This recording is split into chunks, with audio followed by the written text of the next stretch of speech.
only had to use the ambulance services just a handful of times.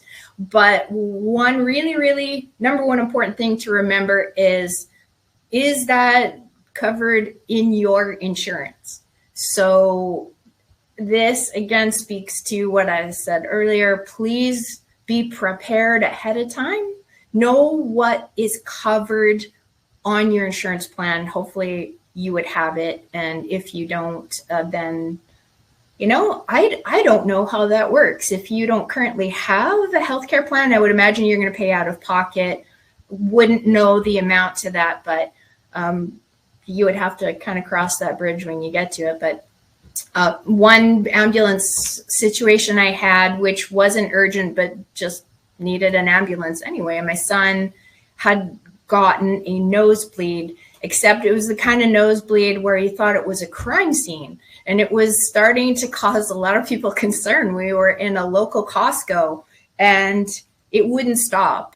And it was really excessive and scary. So we had to call the ambulance there. And it ended up that I had some ambulance coverage, but not a lot. And I hadn't educated myself ahead of time. And so I did get a significant bill.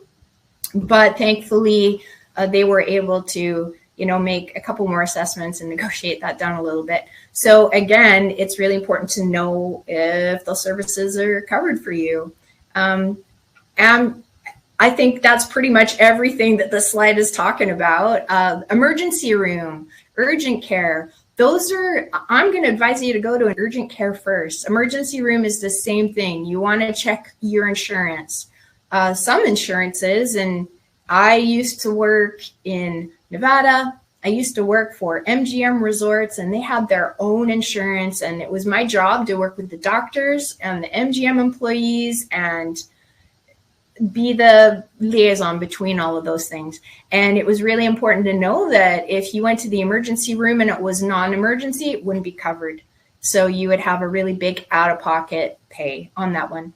So if in doubt, go to your urgent care first. As soon as you walk into urgent care and you tell them what's going on, they will tell you in about 5 seconds if they can't assist you. And if that's something you need to head to your local emergency room for.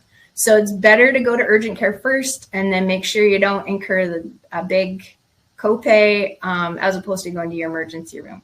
And that's why talking to nurses is really fantastic, because you guys are so good at assessing emergencies for sure.